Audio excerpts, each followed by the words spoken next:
오늘 우리에게 주시는 하나님의 말씀은 창세기 18장 13절에서 19절까지의 말씀입니다. 여호와께서 아브라함에게 이르시되 사라가 왜 웃으며 이르기를 내가 늙었거늘 어떻게 아들을 낳으리요 하느냐.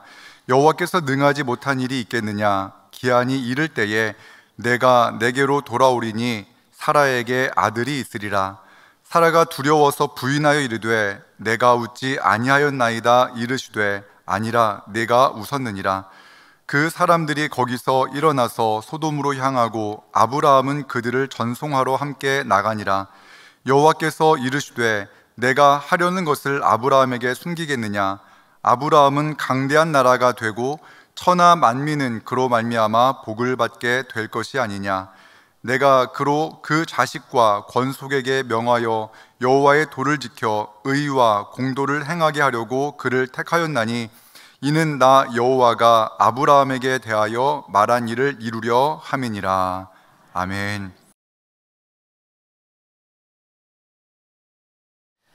서울 시내를 360도 전 방향으로 훤히 내려다볼 수 있고 세계 최대 여행 출판사인 론리플래닛에서 선정한 500대 관광지에 뽑힌 곳이 있습니다.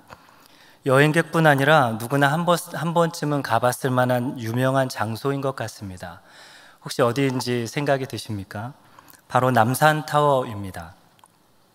하지만 남산타워가 유명해진 이유는 좋은 전망 때문은 아닌 것 같습니다.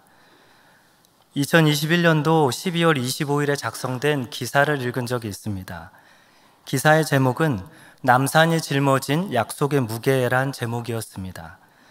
기자는 산책로 난간에 빽빽하게 들어서 있는 자물쇠들을 보여주며 서로의 마음과 사랑을 지키기 위해 자물쇠를 달아놓았다고 기사에 적어 놓았습니다. 서로의 사랑과 마음을 지키기 위해 달아놓은 자물쇠가 어느덧 남산타워의 명물이 되었고 그 자물쇠를 달기 위해 많은 사람들이 그곳에 방문하고 있다는 내용이었습니다. 모양과 재질, 다양한 색의 자물쇠들이 약 200m가량의 산책로에 달려 있었습니다. 산책로에 달려있는 자물쇠뿐만 아니라 자물쇠로 만들어진 트리가 5개나 된다고 합니다. 그러면서 기자는 이런 질문을 던집니다.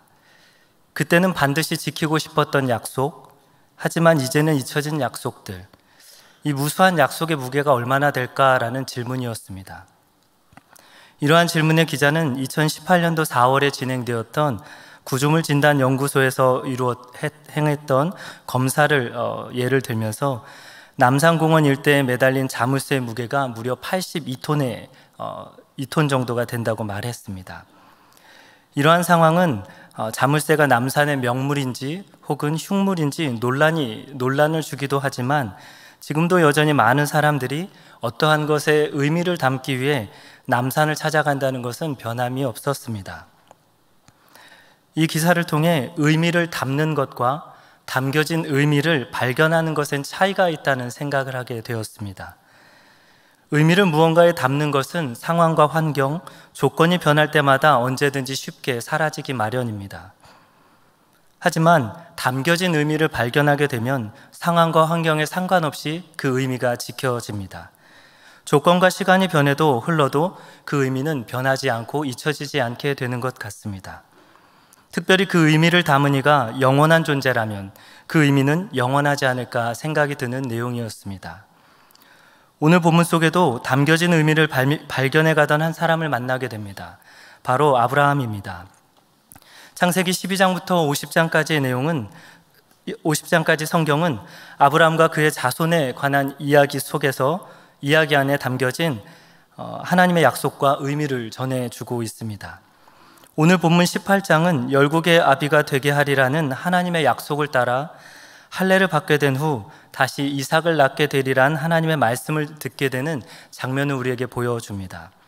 본문을 함께 읽으며 아브라함의 이야기 속에 하나님이 담겨주신 의미가 무엇일지 함께 찾아가는 시간이 되기를 소망합니다. 창세기 18장 1절에서 33절까지를 5절씩 저와 함께 교독했으면 좋겠습니다. 제가 먼저 5절을 읽겠습니다.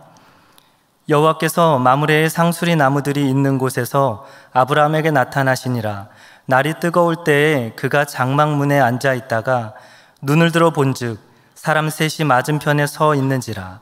그가 그들을 보자 곧 장막문에서 달려나가 영접하며 몸을 땅에 굽혀 이르되 내 주여 내가 주께 은혜를 입었사오면 원하건대 종을 떠나가지 마옵소서. 물을 조금 가져오게 하사 당신들의 발을 씻으시고 나무 아래에서 쉬소서. 내가 떡을 조금 가져오리니 당신들의 마음을 상쾌하게 하신 후에 지나가소서. 당신들이 종에게 오셨음이니이다. 그들이 이르되 내 말대로 그리하라.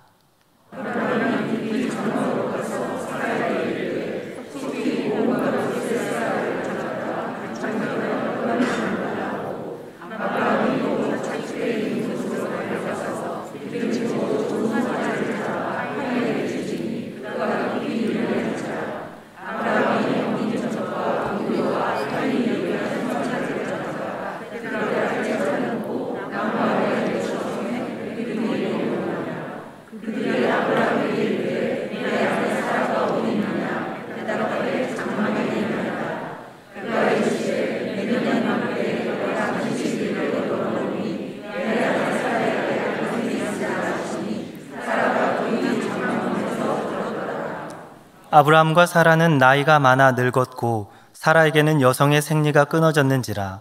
사라가 속으로 웃고 이르되 내가 노쇠하였고 내 주인도 늙었으니 내게 무슨 즐거움이 있으리요. 여호와께서 아브라함에게 이르시되 사라가 왜 웃으며 이르기를 내가 늙었거늘 어떻게 아들을 낳으리요 하느냐. 여호와께 능하지 못한 일이 있겠느냐. 기한이 이를 때에 내가 내게로 돌아오리니 사라에게 아들이 있으리라. 사라가 두려워서 부인하여 이르되 내가 웃지 아니하였나이다. 이르시되 아니라 내가 웃었느니라.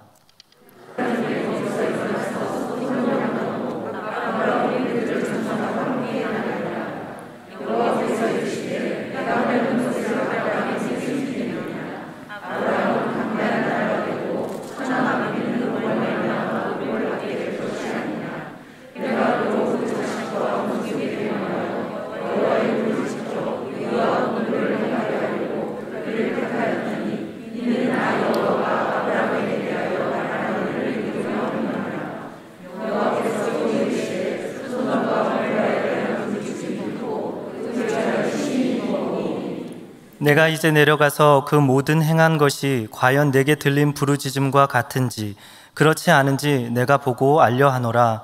그 사람들이 거기서 떠나 소돔으로 향하여 가고 아브라함은 여호와 앞에 그대로 섰더니 아브라함이 가까이 나아가 이르되 주께서 의인을 악인과 함께 멸하려 하시나이까.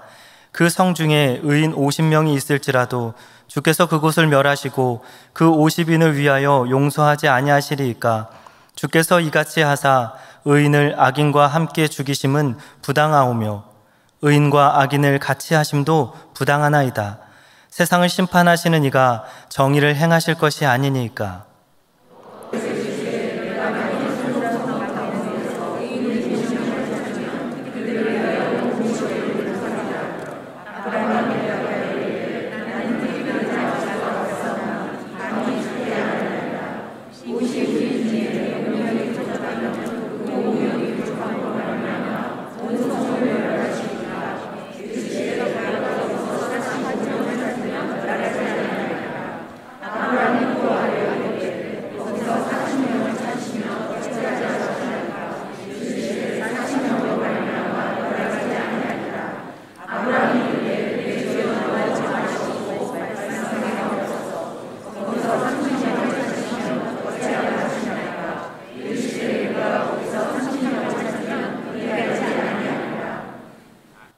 아브라함이 또 이르되 내가 감히 주께 아뢰니이다. 거기서 20명을 찾으시면 어찌하려 하시나이까. 이르시되 내가 20명으로 말미암아 그리하지 아니하리라. 아브라함이 또 이르되 주는 노하지 마옵소서. 내가 이번만 더 아뢰리이다. 거기서 10명을 찾으시면 어찌하려 하시나이까. 이르시되 내가 10명으로 말미암아 멸하지 아니하리라. 여호와께서 아브라함과 말씀을 마치시고 가시니 아브라함도 자기 곳으로 돌아갔더라. 아멘. 먼저 창세기 18장 1절에서 15절은 보이지 않는 하나님께서 직접 아브라함의 자리에 찾아오신 장면을 보게 합니다. 이를 통해 우리는 하나님의 사랑과 관심이 세상을 향해 있다는 것을 보게 됩니다. 또한 아브라함은 장막문에 나타난 세 사람을 보자마자 달려가 영접합니다. 그리고 그들의 발을 씻기며 음식을 먹고 머물 것을 권했습니다. 아브라함의 환대를 받은 이들은 아브라함에게 내년 이맘때에 아이를 낳게 될 것이라고 말해줍니다. 이를 듣고 있던 사라는 속으로 웃었고 아브라함 역시 사라의 연로함을 이유로 믿지 못했던 것 같습니다. 하지만 하나님은 아브라함에게 여호와께 능하지 못한 일이 있겠느냐 말하며 하나님의 언약이 반드시 이루어질 것이라고 말씀해 주었습니다. 엘샤다이는 하나님의 전능하심을 나타내는 하나님의 칭호입니다. 하나님의 전능하심은 단순한 능력이 아닙니다. 하나님은 말씀하신 것을 분명히 이루시며 말씀하신 것을 끝까지 보게 하시는 전능하신 하나님이십니다.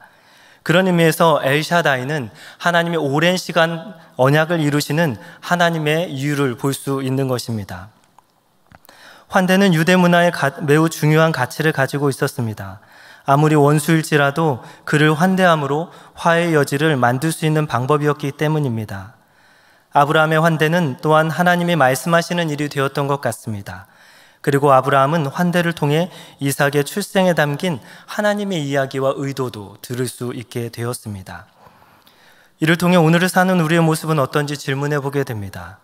예수 그리스도를 영접함으로 우리는 하나님의 자녀가 되는 권세를 얻었습니다. 하나님을 영접함으로 하나님의 말씀을 듣게 되었습니다. 하나님과 함께할 은혜를 누리게 되었습니다. 하지만 사라와 같이 하나님의 말씀을 믿지 못하고 아브라함과 같이 현실의 상황 속에서 하나님을 이해하고 있지는 않은지 되돌아보아야 할 것입니다. 엘샤다이, 하나님은 전능하십니다. 능하지 못한 일이 없으신 분이십니다. 오늘 우리가 이런 하나님을 영접하고 살아간다면 그분의 말씀을 실천함으로 하나님이 전능하신다는 것을 보여주어야 할 것입니다. 창세기 18장 16절에서 33절은 하나님께서 아브라함을 택하신 이유에 대해서 기록하고 있습니다. 그것은 아브라함에게 전한 약속이었으며 강대한 나라가 되게 하겠다는 하나님의 말씀이었습니다. 그로 말미암아 복을 받게 할 것이라 말씀하셨고 하나님은 이를 위해 아브라함을 택하였다고 말하십니다. 하나님은 의와 공도를 지키기 위해 택한 이들을 통해 세상 모든 이들에게 하나님을 아는 복을 나누어 주시길 원하셨습니다. 또한 본문은 소돔을 위해 기도하는 아브라함의 모습도 보게 합니다. 소돔과 고모라의 부르짖음을 들으신 하나님께서 그곳을 향하셨고 아브라함은 의인과 악인을 함께 멸하지 않길 바라며 하나님께 기도를 드렸습니다. 하나님은 아브라함의 질문과 같이 의인 10명을 찾으면 심판하지 않겠다고 약속해 주십니다. 하나님은 복의 근원으로 사용하기 위해 아브라함을 택하셨다는 것을 본문을 통해 알 수 있습니다. 창세기 12장에서부터 부르신 아브라함의 특별한 목적은 아브라함이 세상 모든 열방 가운데 복이 되는 것입니다. 하나님께서 오늘 우리를 택하여 이곳에 서게 하신 이유도 이와 같다고 생각이 듭니다. 하나님은 아브라함과 같이 오늘 우리를 통해 세상이 하나님을 아는 복을 누리기를 원하십니다. 하지만 우리의 모습은 조금 차이가 있는 것 같습니다. 하나님이 주신 복의 통로가 되기보단 복의 장벽이 되고 있지는 않는가 질문해 보아야 할 것입니다. 복을 나누기보단 자기 만족에 머물러 있지는 않은지 생각해 보아야 할 것입니다. 그렇다면 복의 통로가 된다는 것은 어떠한 것이겠습니까? 오늘 본문은 그것이 여호와의 도를 지키는 것에 있다고 말해줍니다. 의와 공도를 행하는 것입니다. 우리가 하나님 앞에 택함 받음으로 하나님의 도와 공도를 지키는 것, 그것만으로도 세상이 하나님이 계시다는 것을 보게 된다는 말씀입니다. 그것을 통해 세상이 하나님을 아는 복을 얻게 된다는 것입니다. 그러나 오늘을 사는 우리의 모습은 어떻습니까? 하나님을 이야기하기보단 세상을 말할 때가 더 많은 것 같습니다. 하나님의 통로로서의 삶을 살아가기보단 주인이 되고 주인공이 되고 싶어 할 때가 많은 것 같습니다. 또한 소돔과 고모라를 향한 아브라함의 기도를 통해 우리는 복의 통로로서 살아가는 사람이 가장 먼저 해야 할 것이 무엇인가도 생각해 볼 수 있는 것 같습니다. 그것은 세상과 타인을 위해 기도하는 일임을 우리는 알아야 할 것입니다. 그 기도를 통해 하나님은 아브라함의 기도를 들으시고 소돔 가운데 있었던 롯을 찾아가시는 것 같습니다. 이어서 창세기 19장을 교독하도록 하겠습니다. 여러분이 5절을 먼저 읽어주시면 제가 다음으로 5절을 읽도록 하겠습니다.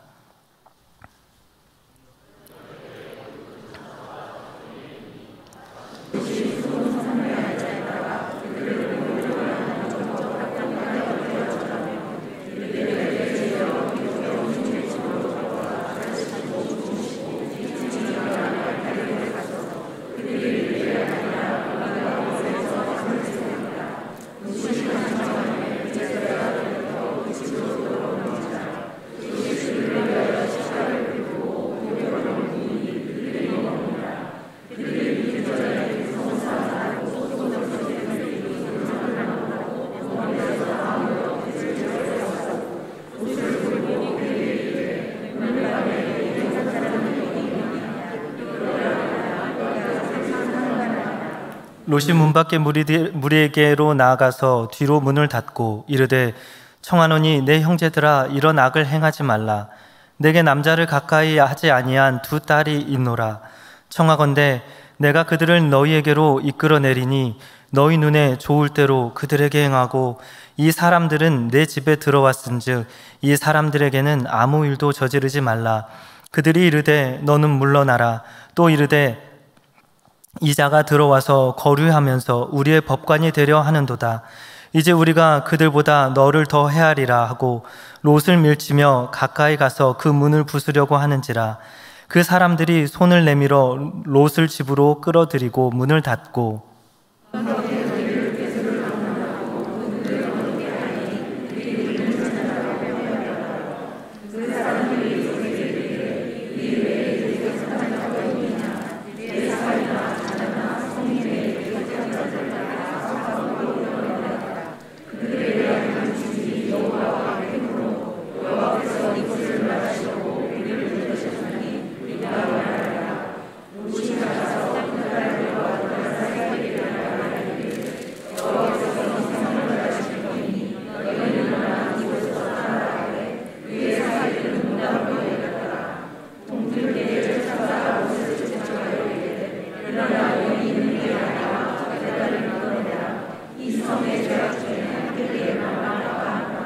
그러나 롯이 지체함에 그 사람들이 롯의 손과 그 아내의 손과 2 딸의 손을 잡아 인도하여 성 밖에 두니 여호와께서 그에게 자비를 더하심이었더라.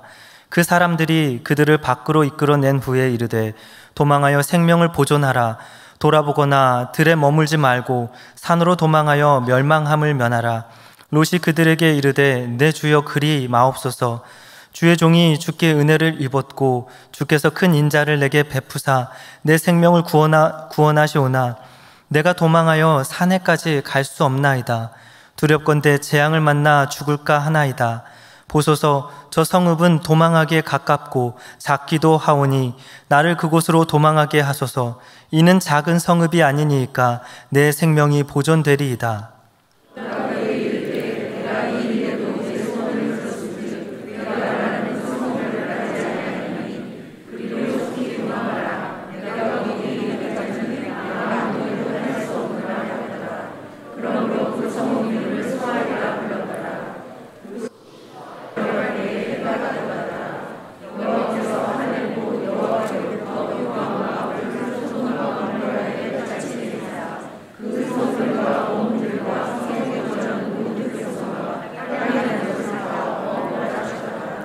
롯의 아내는 뒤를 돌아보았으므로 소금 기둥이 되었더라.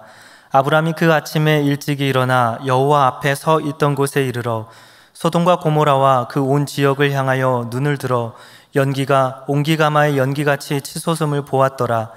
하나님이 그 지역의 성을 멸하실 때 곧 롯이 거주하는 성을 엎으실 때에 하나님이 아브라함을 생각하사 롯을 그 엎으시는 중에서 내보내셨더라.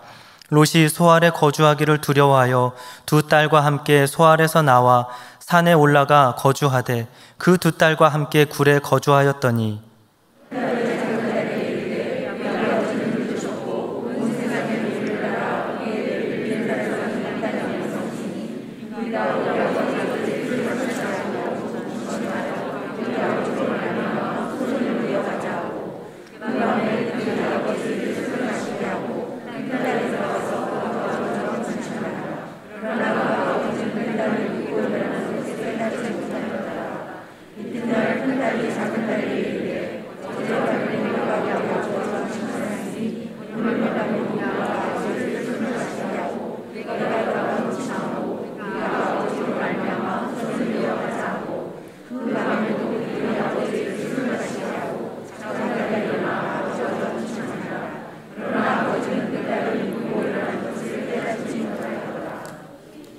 롯이 두 딸이 아버지로 말미암아 임신하고 큰 딸은 아들을 낳아 이름을 모압이라 하였으니 오늘날 모압의 조상이요, 작은 딸도 아들을 낳아 이름을 베남미라 하였으니 오늘날 암몬 자손의 조상이었더라. 아멘.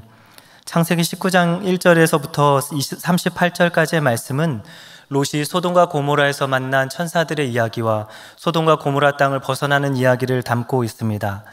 저녁이 되어 두 천사가 소돔에 이르게 되었습니다. 성문에 앉아있던 롯이 이를 보고 영접하게 되었습니다. 하지만 성에 살던 노소를 막론한 사람들이 이를 알게 되었고 그들을 성적 대상으로 여기며 찾아오게 되었습니다. 이에 롯은 결혼 전인 두 딸을 그들에게 내어줄 방법을 택하며 손님을 지키려 합니다. 하지만 사람들은 롯을 밀치며 문을 부수려 했고 하나님께서 그들의 눈을 어둡게 하셨다고 합니다.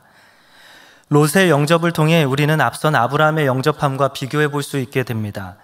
하지만 두 딸을 사람들에게 넘겨주려고 했던 행동은 롯이 보인 환대가 그저 경건의 흔적뿐임을 기억해 보게 합니다. 소돔을 찾는 천사들에게 성적 행동을 하려던 이들이 노소를 막론한 사람이었다는 점에서는 소돔의 악함을 보게 되는 것 같습니다. 그리고 그 악을 악으로 해결하려고 했던 롯의 모습 역시 하나님을 떠난 인간의 한계와 모습을 우리에게 보게 합니다. 오늘 사는 우리의 모습은 어떠합니까? 악을 악으로 갚지 않으며 선을 악으로 이기는 우리가 되어야 할 것입니다. 경건의 모양만 가진 신앙의 자리에 머물러 있지 않고 하나님의 말씀을 진실히 실천하는 자리에 서 있어야 할 것입니다. 창세기 19장 12절에서 38절에서 하나님은 롯에게 하나님의 심판을 전해 주십니다. 심판을 피해 도망할 곳까지 말씀해 주십니다. 그럼에도 롯의 아내는 뒤를 돌아보고 소금 기둥이 되었고 심판을 피한 롯의 자녀들은 자신의 후손을 이어가기 위해 아버지와 동침하는 일을 생각하게 됩니다. 이를 통하여서 모압과 암몬 자손의 시작이 되었다고 성경은 말해줍니다. 롯이 하나님의 심판을 피할 수 있었던 이유는 아브라함의 기도 때문이었습니다. 성경은 하나님께서 아브라함을 생각하사 롯을 그 엎으시는 중에 내보내셨다고 말하십니다. 하지만 아브라함의 기도했기 때문에 롯이 구원받았다고만 생각해서는 안 될 것입니다. 오히려 하나님께서 아브라함의 기도를 기억해 주셨다는 것이 더 중요한 의미라고 생각이 듭니다. 우리는 기도하지만 우리의 기도를 하나님께서 기억하신다는 것, 그것에서 우리는 은혜를 발견할 수 있게 되는 것 같습니다. 이는 오늘 우리에게도 마찬가지입니다. 우리가 기도했기 때문에 하나님이 무언가 주신다고 이해해서는 안 될 것입니다. 우리가 기도하는 것을 하나님이 기억해 주시는 것만으로도 우리는 은혜라고 고백할 수 있는 그리스도인이 되어야 할 것입니다. 그러나 더 분명한 것은 성경은 하나님께서 우리의 기도를 흘려들으시지 아니하시고 그 기도를 기억하셔서 이루어 주신다는 사실입니다. 그것에 우리는 은혜를 고백하고 감사를 말할 수 있게 되는 것 같습니다. 다음으로 창세기 20장을 교독하도록 하겠습니다. 제가 먼저 5절을 읽도록 하겠습니다.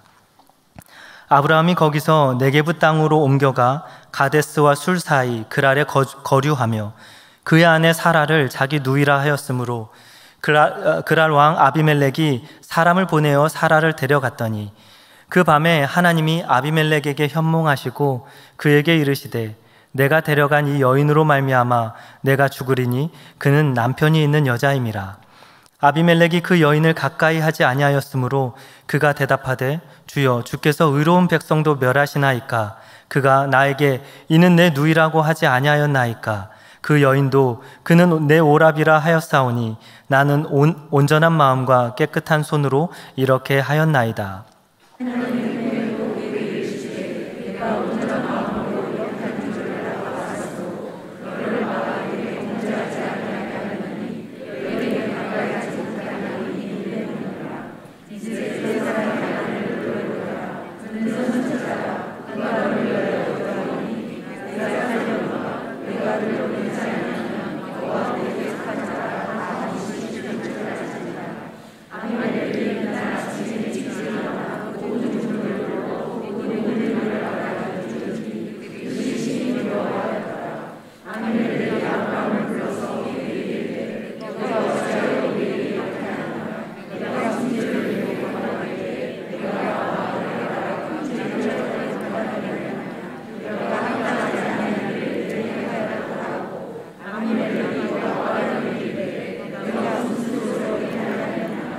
아브라함이 이르되 이곳에서는 하나님을 두려워함이 없으니 내 아내로 말미암아 사람들이 나를 죽일까 생각하였음이요 또 그는 정말로 나의 이복 누이로서 내 아내가 되었음이니이다. 이니라 하나님이 나를 내 아버지의 집을 떠나 두루 다니게 하실 때에 내가 아내에게 말하기를 이후로 우리의 가는 곳마다 그대는 나를 그대의 오랍이라 하라.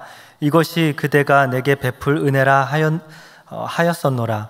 아비멜렉이 양과 소와 종들을 이끌어 아브라함에게 주고 그의 아내 사라도 그에게 돌려보내고 아브라함에게 이르되 내 땅이 내 앞에 있으니 내가 보기에 좋은 대로 거주하라 하고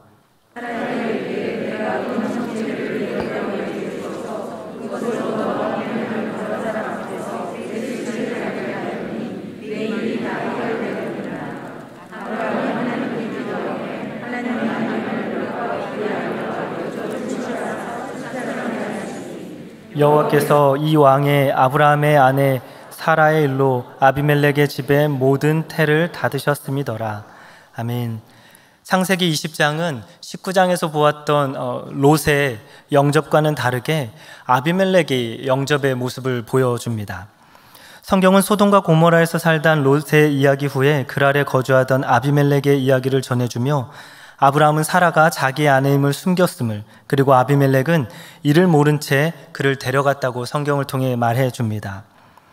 이에 하나님은 아비멜렉에게 현몽하여 그가 남편이 있는 여자임을 말씀해 주었습니다.